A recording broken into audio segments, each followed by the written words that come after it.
Hello, welcome to Psych Minds. We are reading The Bell Jar by Sylvia Plath, Chapter 5. At 7 the next morning, the telephone rang. Slowly, I swam up from the bottom of a black sleep. I already had a telegram from JC stuck in my mirror telling me not to bother to come into work but to rest for a day and get completely well. And how sorry she was about the bad crab meat, so I couldn't imagine who would be calling. I reached out and hitched the receiver onto my lap so the mouthpiece rested on my collarbone and the earpiece lay on my shoulder. Hello? A man's voice said. Is that Miss Esther Greenwood? I thought I detected a slight foreign accent. It certainly is, I said. This is Constantine something or other. I couldn't make out the last name, but it was full of S's and K's. I didn't know any Constantine, but I hadn't the heart to say so. Then I remembered Mrs. Willard and her simultaneous interpreter. Of course, I cried, sitting up and clutching the phone to me with both hands. I had never I had never have given Mrs. Willard credit for introducing me to a man named Constantine. I collected men with interesting names. I already knew a Socrates. He was tall and ugly and intellectual and the son of some big Greek movie producer in Hollywood, but also a Catholic, which ruined it for both of us. In addition to Socrates, I knew a white Russian named Attila at the Boston School of Business Administration. Gradually, I realized that Constantine was trying to arrange a meeting for us later in the day. Would you like to see the UN this afternoon? I can already see the UN, I told him, with a little hysterical giggle. He seemed nonplussed. I can see it from my window. I thought perhaps my English was a touch too fast for him. There was a silence. Then he said, maybe you would like a bite to eat afterwards? I detected the vocabulary of Mrs. Willard and my heart sank. Mrs. Willard always invited you for a bite to eat. I remembered that this man had been a guest at Mrs. Willard's house when he first came to America. Mrs. Willard had one of these arrangements where you open your house to foreigners and then when you go abroad, they open their houses to you. I now saw quite clearly that Mrs. Willard had simply traded her open house in Russia for my bite to eat in New York. Yes, I would like a bite to eat, I said stiffly. What time will you come? I'll call you for in my car about 2. It's the Amazon, isn't it? Yes. Ah, I know where that is. For a moment, I thought his tone was laden with special meaning, and then I figured that probably some of the girls at the Amazon were secretaries at the UN, and maybe he had taken one of them out at one time. I let him hang up first, and then I hung up and lay back in the pillows, feeling grim. There I went again, building up a glamorous picture of a man who would love me passionately the minute he met me, and all out of a few prosy nothings, a duty tour of the UN and a post UN sandwich. I tried to jack up my morale. Probably Mrs. Willard's simultaneous interpreter would be short and ugly, and I would come to look down on him in the end the way I looked down on Buddy Willard. This thought gave me a certain satisfaction, because I did look down on Buddy Willard, and although everybody still thought I would marry him when he came out of the TB place, I knew I would never marry him if he were the last man on earth. Buddy Willard was a hypocrite. Of course, I didn't know he was a hypocrite at first. I thought he was the most wonderful boy I had ever seen. I had adored him from a distance for 5 years before he even looked at me. And then was a beautiful time when I still adored him, and he started looking at me, and then, just as he was looking at me more and more, I discovered quite by accident what an awful hypocrite he was. And now he wanted me to marry him, and I hated his guts. The worst part of it was I couldn't come straight out and tell him what I thought of him because he caught TB before I could do that. And now I had to humor him along till he got well again and could take the unvarnished truth. I decided not to go down to the cafeteria for breakfast. It would only mean getting dressed, and what was the point of getting dressed if you were staying in bed for the morning? I could have called down and asked for a breakfast tray in my room, I guess, but then I would have to tip the person who brought it up, and I never knew how much to tip. I had had some very unsettling experiences trying to tip people in New York. When I first arrived at the Amazon, a dwarfish, bald man in a bellhop's uniform carried my suitcase up in the elevator and unlocked my room for me. Of course, I rushed immediately to the window and looked out to see what the view was. After a while, I was aware of this bellhop turning on the hot and cold taps in my wash bowl and saying this is the hot and this is the cold, and switching on the radio and telling me the names of all the New York stations, and I began to get uneasy. So I kept my back to him and said firmly, "Thank you for bringing up my suitcase." "Thank you, thank you, thank you." Huh, he said in a very nasty, insinuating tone, and before I could wheel round to see what had come over him, he was gone, shutting the door behind him with a rude slam. Later, when I told Doreen about his curious behavior, she said, "You ninny, he wanted his tip." I asked how much I should have given, and she said a quarter at least and 35 cents if the suitcase was too heavy. Now I could have carried that suitcase to my room perfectly well by myself, only the bellhop seemed so eager to do it that I let him. I thought that sort of service came along with what you paid for your hotel room. I hate handing over money to people for doing what I could just as easily do myself. It makes me nervous. Doreen said 10% was what you should tip a person, but I somehow never had the right change, and I would have felt awfully silly giving somebody half a dollar and saying, 15 cents of this is a tip for you. Please give me 35 cents back. The first time I took a taxi in New York, I tipped the driver 10 cents. The fare was $1, so I thought 10 cents was exactly right and gave the driver my dime with a little flourish and a smile. But he only held it in his palm of his hand and stared at it. And when I stepped out of the cab, hoping I had not handed him a Canadian dime by mistake, he started yelling, "Lady, I gotta live like you and everybody else," in a loud voice which scared me so much I broke into a run. Luckily, he was stopped at a traffic light, or I think he would have driven along beside me yelling in that embarrassing way. When I asked Doreen about this, she said the tipping percentage might well have risen from 10 to 15% since she was last in New York. Either that or that particular cab driver was an out louse. I reached for the book the people from Ladies' Day had sent. When I opened it, a card fell out. The front of the card showed a poodle in a flowered bed jacket sitting in a poodle basket with a sad face, and the inside of the card showed the poodle lying down in the basket with a little smile, sound asleep under an embroidered sampler that said, "You'll get well best with lots and lots of rest." At the bottom of the card, somebody had written, "Get well quick, from all of your good friends at Ladies' Day," in lavender ink. I flipped through one story after another until finally I came to a story about a fig tree. This fig tree grew on a green lawn between the house of a Jewish man and a convent.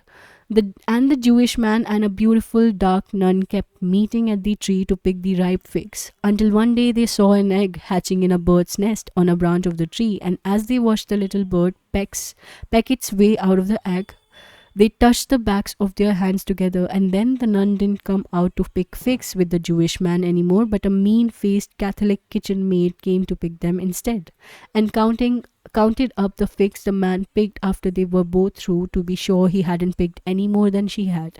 And the man was furious. I thought it was a lovely story, especially the part about the fig tree in winter under the snow and then the fig tree in spring with all the green fruits. I felt sorry when I came to the last page. I wanted to crawl in between those black lines of print the way you crawl through a fence and go to sleep under the beautiful big green fig tree. It seemed to me Buddy Willard and I were like that Jewish man and that nun. Although, of course, we weren't Jewish or Catholic but Unitarian, we had met together under our own imaginary fig tree. And what we had seen wasn't a bird coming out of an egg, but a baby coming out of a woman. And then something awful happened, and we went our separate ways.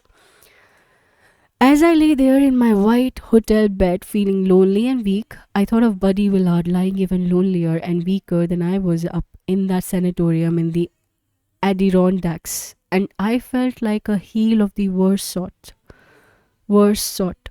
In his letter, Buddy kept telling me how he was reading poems by a poet who was also a doctor, and how he had found out about some famous dead Russian short story writer who had been a doctor too. So maybe doctors and writers could get along fine after all. Now, this was a very different tune from what Buddy Willard had been singing all the 2 years we were getting to know each other. I remember the day he smiled at me and said, "Do you know what a poem is, Esther?" "No, what?" I said. "A piece of dust." And he looked so proud of having thought of this that I just stared at his blonde hair and his blue eyes and his white teeth. He had very long, strong white teeth, and I said, "I guess so." It was only in the middle of New York, a whole year later, that I finally thought of an answer to that remark. I spent a lot of time having imaginary conversations with Buddy Willard. He was a couple of years older than I was and very scientific, so he could always prove things. When I was with him, I had to work to keep my head above waters. These conversations I had in my mind usually repeated the beginnings of the conversations I had really had with Buddy, only they finished with me answering him back quite sharply, instead of just sitting around and saying, "I guess so." Now, lying on my back in bed, I imagined Buddy saying, "Do you know what a poem is, Esther?" "No, what?" I would say. "A piece of dust." Then, just as he was smiling and starting to look proud, I would say, "So are the cadavers you cut up. So are the people you think you are curing. They are dust as dust as dust. I reckon a good poem lasts a whole lot longer than 100 of those people put together." And of course, Buddy wouldn't have any answer to that because what I said was true. People were made of nothing so much as dust, and I couldn't see that doctoring all that dust was a bit better than writing poems. People would remember and repeat to themselves when they were unhappy or sick or and couldn't sleep. My trouble was I took everything Buddy Willard told me as the honest to God truth. I remember the first night he kissed me. It was after the Yale Junior Prom. It was strange the way Buddy had invited me to that prom. He popped into my house out of the blue one Christmas vacation wearing a thick white turtleneck sweater and looking so handsome I could hardly stop staring, and said, "I might drop over to see you at the college someday, alright?" I was flabbergasted. I only saw Buddy at church on Sundays when we were both home from college and then at a distance, and I couldn't figure what had put it into his head to run over and see me. He had run the 2 miles between our houses for cross country practice, he said. Of course, our mothers were good friends. They had gone to school together and then both married their professors and settled down in the same town. But Buddy was always off on a scholarship at prep school in the fall or earning money by fighting blisters, rust in Montana in the summer. So our mothers, being old school chums, really didn't matter a bit. After this sudden visit, I didn't hear a word from Buddy until one fine Saturday morning in early March. I was up in my room at college studying about Peter the Hermit and Walter the Penniless for my history exam on the Crusades the coming Monday when the hall phone rang. Usually, people are supposed to take turns answering the hall phone, but as I was the only freshman on a floor with all seniors, they made me answer it most of the time. I waited a minute to see if anybody would beat me to it. Then I figured everybody was probably out playing squash or away on weekends, so I answered it myself. "Is that you, Esther?" the girl on watch downstairs said, and when I said yes, she said, "There's a man to see you." I was surprised to hear this. Because of all the blind dates I had had that year, not one called me up again for a second date. I just didn't have any luck. I hated coming downstairs sweaty-handed and curious every Saturday night and having some senior introduce me to her aunt's best friend's son and finding some pale, mushroomy fellow with protruding ears or buck teeth or a bad leg. I didn't think I deserved it. After all, I wasn't crippled in any way. I just studied too hard. I didn't know when to stop.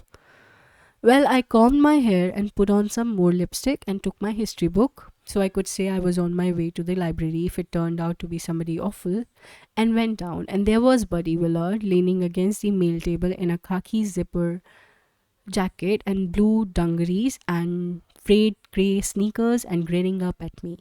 "I just came over to say hello," he said. I thought it odd he should come all the way up from Yale, even hitchhiking, as he did, to save money just to say hello. "Hello," I said. "Let's go out and sit on the porch." I wanted to go out on the porch because the girls on watch was a nosy senior and eyeing me curiously. She obviously thought Buddy had made a big mistake. We sat side by side in 2 wicker rocking chairs. The sunlight was clean and windless and almost hot. "I can't stay more than a few minutes," Buddy said. Oh, come on, stay for lunch, I said. Oh, I can't do that. I'm up here for the sophomore prom with John. I felt like a prize idiot. How is John? I asked coldly. Joanne Gilling came from our hometown and went to our church and was a year ahead of me at college. She was a big wheel, president of her class and a physics major, and the college hockey champion.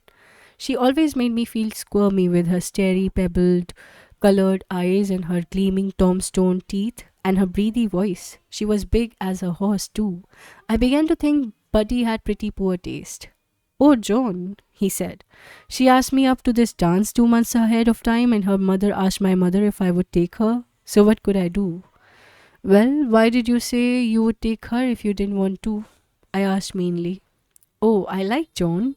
She never cares whether you spend any money on her or not, and she enjoys doing things out of doors. The last time she came down to Yale for house weekend, we went on a bicycle trip to East Rock, and she's the only girl I haven't had to push up hills. John's all right. I went cold with envy. I had never been to Yale, and Yale was the place all the seniors in my house liked to go best on weekends. I decided to expect nothing from Buddy Willard. If you expect nothing from somebody, you are never disappointed. You better go and find John then, I said in a matter-of-fact voice. I have a date coming any minute and he won't like seeing me sitting around with you. A date? Buddy looked surprised. Who is it? It's two, I said. Peter the Hermit and Walter the Penniless. Buddy didn't say anything, so I said, those are their nicknames. Then I added, they are for Dartmouth. I guess Buddy never read much history because his mouth stiffened. He swung up from the wicker rocking chair and gave it a sharp little unnecessary push. Then he dropped a pale blue envelope with a Yale crest into my lap. Here's a letter I meant to leave for you if you weren't in. There's a question in it you can answer by mail. I don't feel like asking you about it right now. After Buddy had gone, I opened the letter. It was a letter inviting me to the Yale junior prom. I was so surprised I let out a couple of yips and ran into the house shouting, I'm going, I'm going, I'm going. After the bright white sun on the porch, it looked pitch dark in there and I couldn't make out a thing. I found myself hugging the senior on watch. When she heard I was going to the Yale junior prom, she treated me with amazement and respect. Oddly enough, things changed in the house after that. The seniors on my floor started speaking to me, and every now and then one of them would answer the phone quite spontaneously, and nobody made any more nasty loud remarks outside my door about people wasting their golden college days with their nose stuck into a book. Well, all during the junior prom, Buddy treated me like a friend or a cousin. We danced about a mile apart the whole time until during Old Lang Syne, he suddenly rested his chin on the top of my head as if he were very tired. Then in the cold, black 3 o'clock wind, we walked very slowly the 5 miles back to the house where I was sleeping in the living room on a couch that was too short because it only cost 50 cents a night instead of $2 like most of the other places with proper beds. I felt dull and flat and full of shattered visions. I had imagined Buddy would fall in love with me that weekend and I wouldn't have to worry about what I was doing on any more Saturday nights the rest of the year. Just as we approached the house where I was staying, Buddy said, let's go up the chemistry lab. I was aghast. The chemistry lab? Yes, Buddy reached for my hand. There's a beautiful view up there behind the chemistry lab. And sure enough, there was a sort of hilly place behind the chemistry lab from which you could see the lights of a couple of houses in New Haven. I stood pretending to admire them while Buddy got a good footing on the rough soil. While he kissed me, I kept my eyes open and tried to memorize the spacing of the house lights so I would never forget them. Finally, Buddy stepped back. Wow, he said. Wow what? I said, surprised.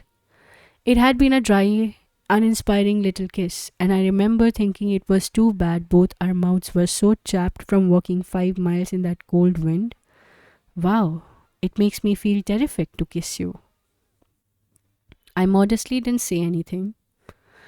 I guess you go out with a lot of boys, Buddy said then. Well, I guess I do. I thought I must have gone out with a different boy for every week in the year. Well, I have to study a lot. So do I. I put in hastily. I have to keep my scholarship after all. Still, I think I could manage to see you every third weekend. That's nice. I was almost fainting and dying to get back to college and tell everybody. But he kissed me again in front of the house steps, and the next fall, when his scholarship to medical school came through, I went there to see him instead of to Yale, and it was there I found out how he had fooled me all those years, and what a hypocrite he was. I found out on the day we saw the baby born. That brings us to the end of chapter 6. That was odd, and I think it will be clarified in next chapter, which we will read in our next recording. Bye bye for now. If there is any comments, any kind of feedback, good or bad, you are welcome to comment in the comment section of the video you're viewing or in the community section of YouTube channel. Bye bye. Keep reading. Take care. Stay tuned. And yeah, do subscribe if you have not subscribed, and share with other friends who like listening to audiobooks. Bye.